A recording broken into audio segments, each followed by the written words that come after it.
Buenos días a todos.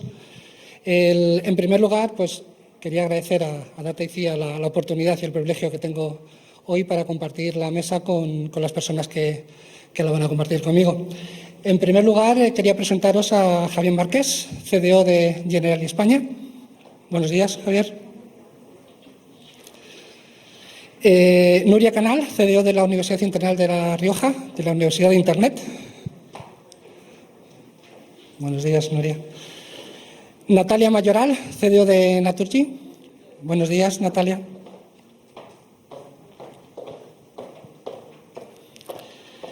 Y Ana Ruiz Pérez, Head of Business Intelligence B2B de Endesa. Buenos días, Ana. Pues muchas gracias a los cuatro por estar con nosotros.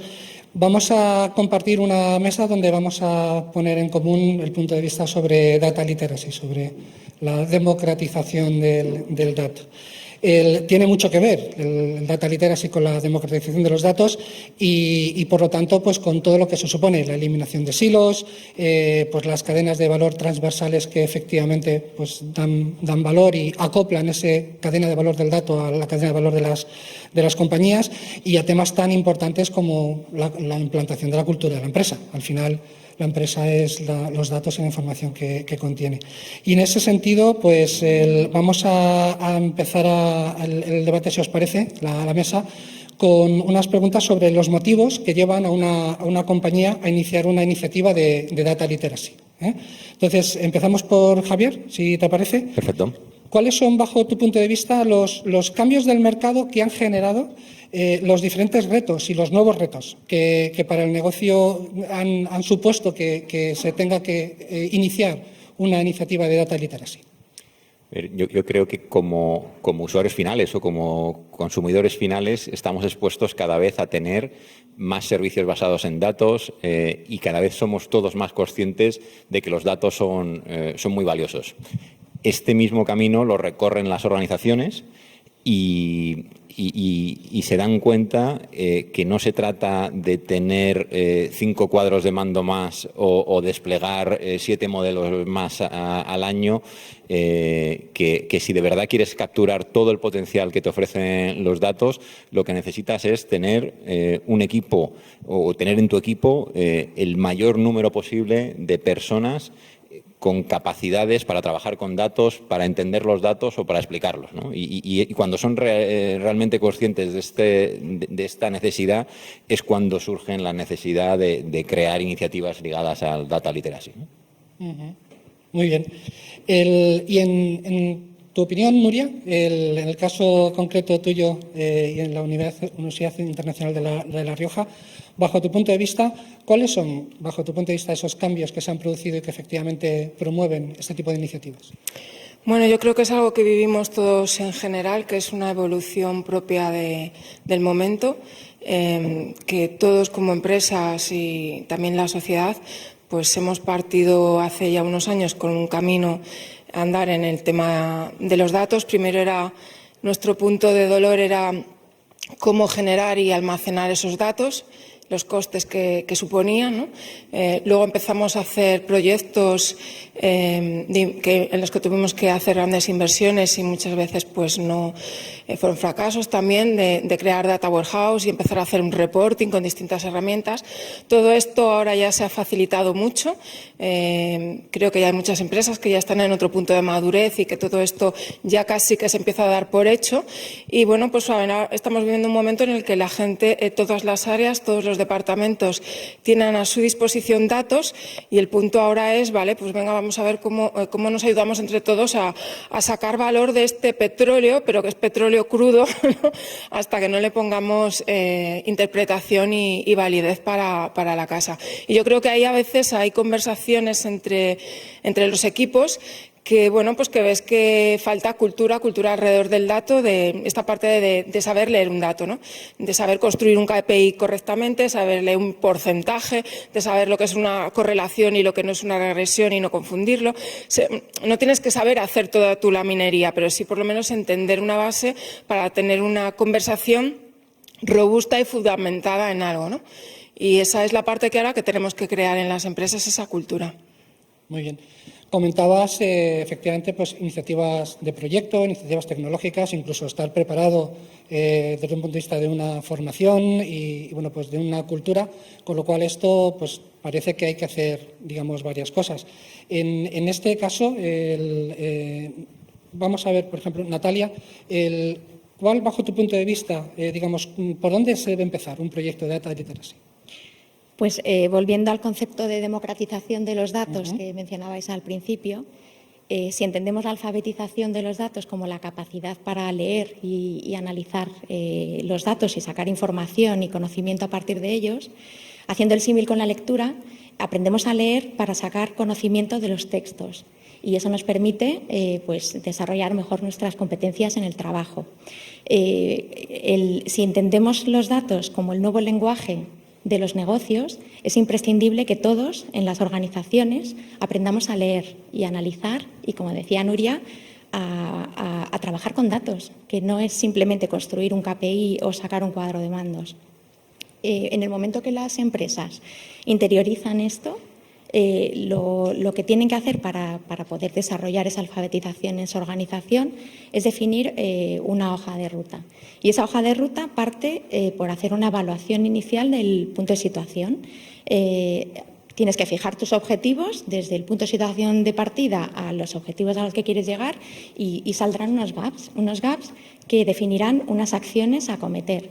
En función de esa evaluación inicial, que debe considerar pues, todos los ejes, pues desde el eje de la estrategia de datos de esa compañía, qué datos son importantes para nuestro negocio, debe considerar el eje de la organización en términos de personas, qué conocimientos, qué capacidades tengo que desarrollar en mi plantilla para conseguir los objetivos y en términos de acceso y calidad de los datos, cómo de accesibles son los datos que son relevantes para mi negocio y qué calidad y cuán confiables son.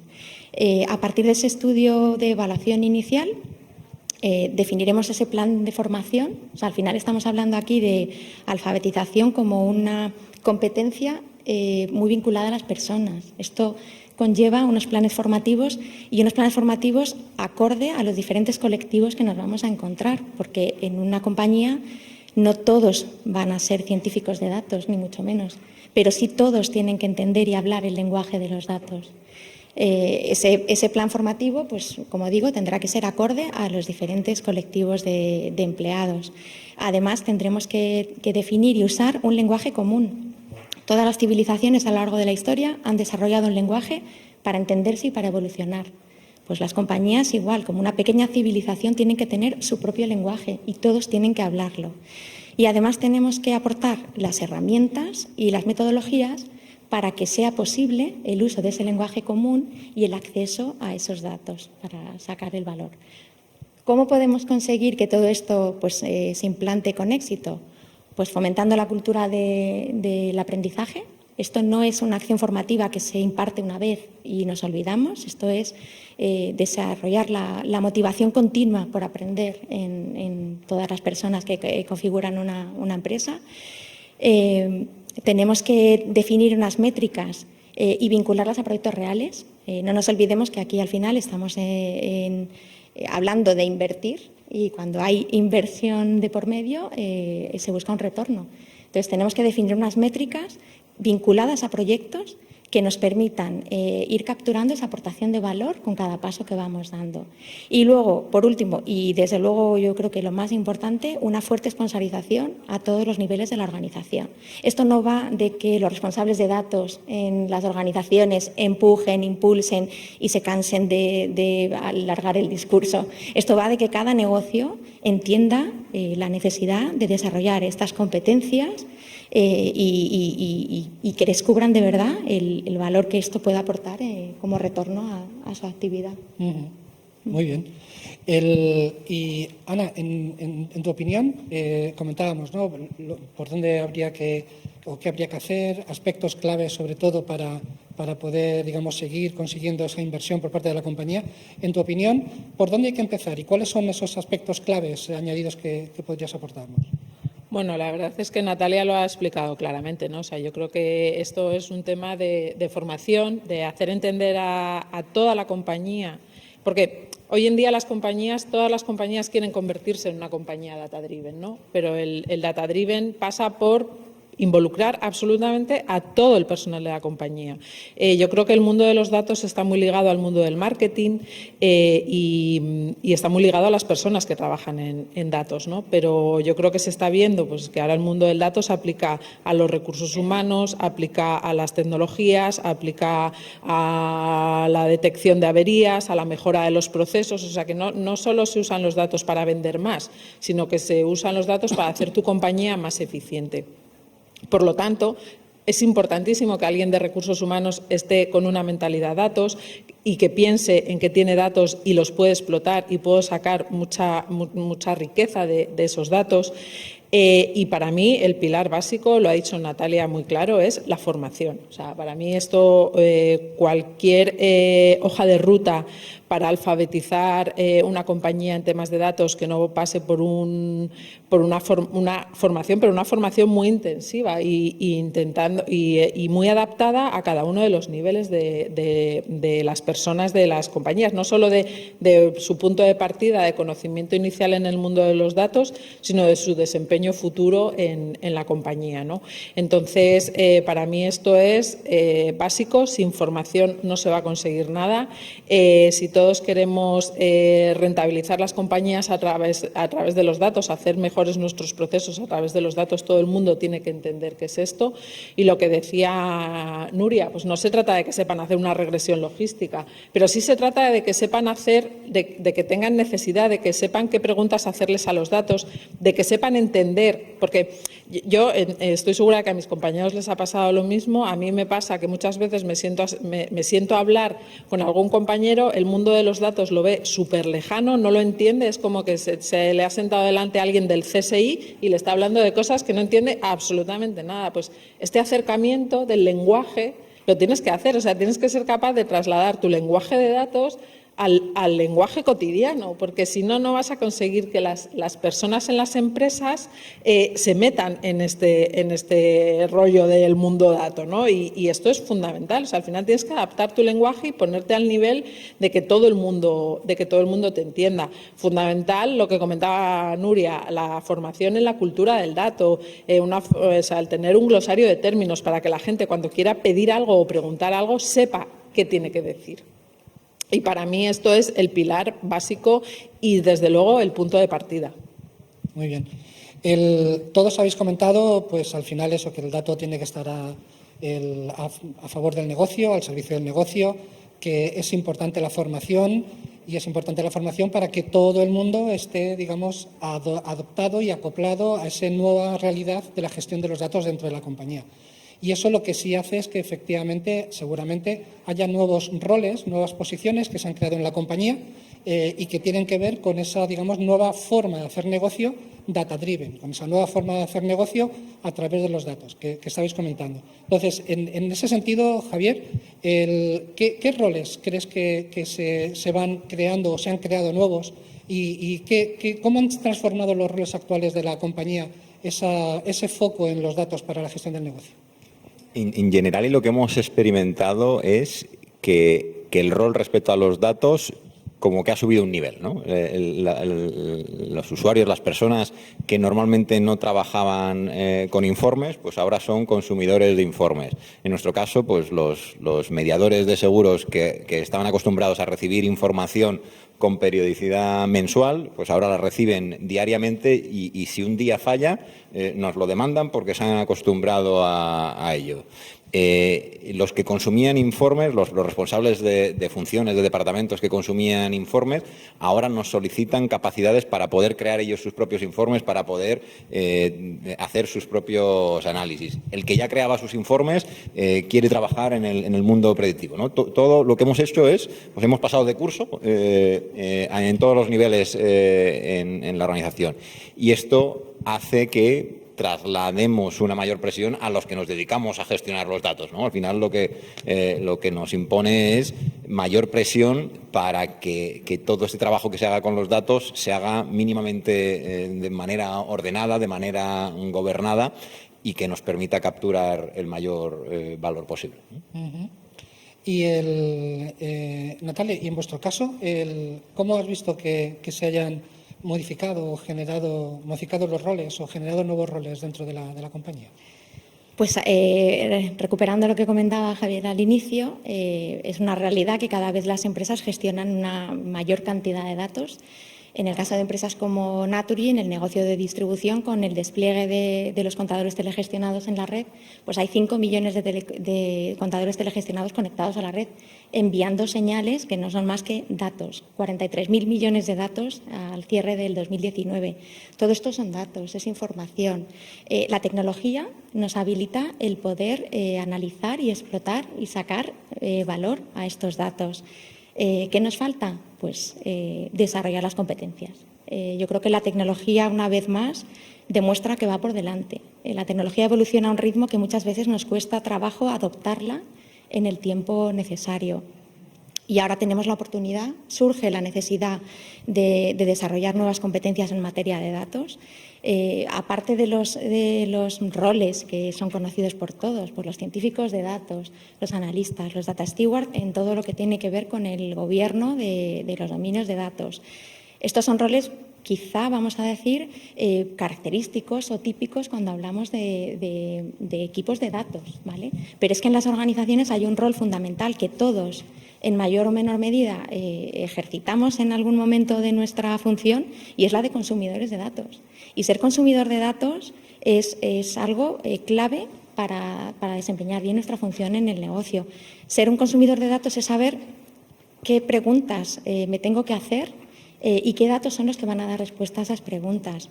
Y eso no es tarea fácil. O sea, eso implica entender cómo se trabaja con los datos y saber hacer las preguntas a quien tiene que ayudarnos a construir esos cuadros de mando, esos informes, para sacar información.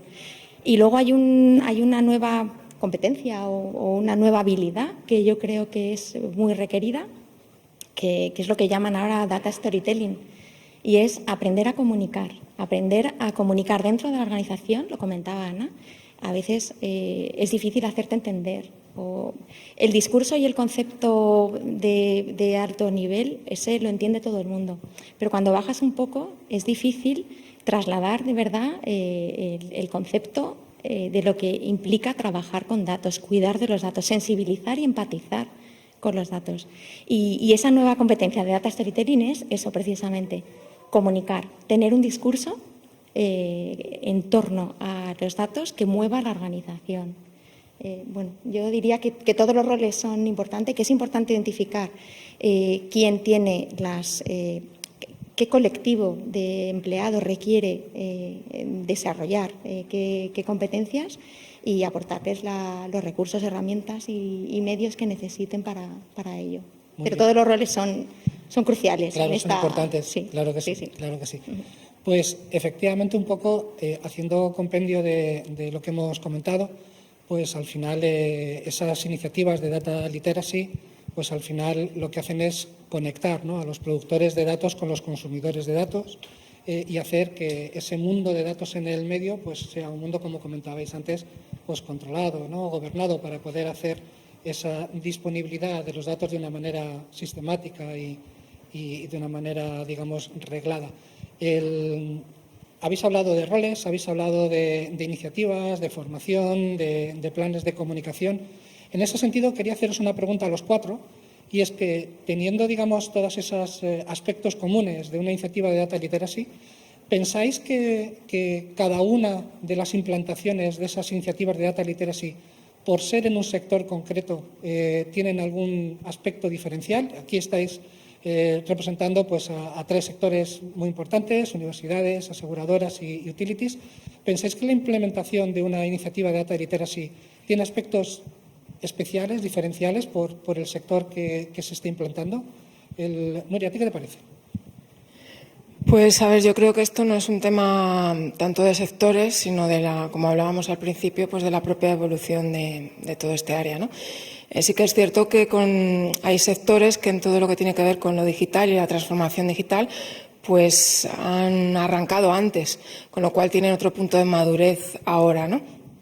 Y, por ejemplo, pero va más de conseguir digitalizar todo esto, ¿no?, para luego poder hacer la explotación de datos y de que el punto de madurez en que esté cada una de las empresas. En lo que concierne, por ejemplo, al sector en el que yo estoy, de educación y de universidades, pues UNIR pues es una empresa que nace ya como un concepto digital hace algo más ya de 10 años, con lo cual pues ya tiene esa mentalidad, esa estructura organizativa enfocada a lo digital, lo cual supone una ventaja, ¿no?, en todo esto que estamos hablando, y yo diría que estamos en un nivel pues de madurez y de cuáles son ahora nuestros puntos de mejora, nuestras preocupaciones, nuestros siguientes pasos, pues como otros sectores que por su propia naturaleza ya hace años que están en ello, ¿no? Por ejemplo, pues todos los sectores que están aquí representados, seguros, energía.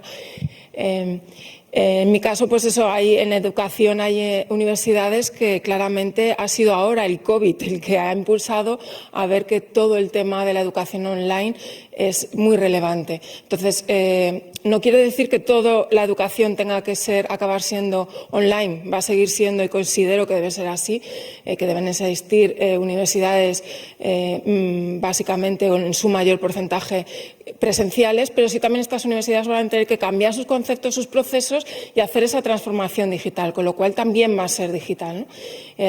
Por tanto, en educación hay como hay como dos caminos, no dos sendas. Y otras áreas, otros sectores, yo creo que están todas las empresas en eso, porque es que ya el mercado les empuja a esa transformación, ¿no? Hay un empuje que hace que se acelere todo.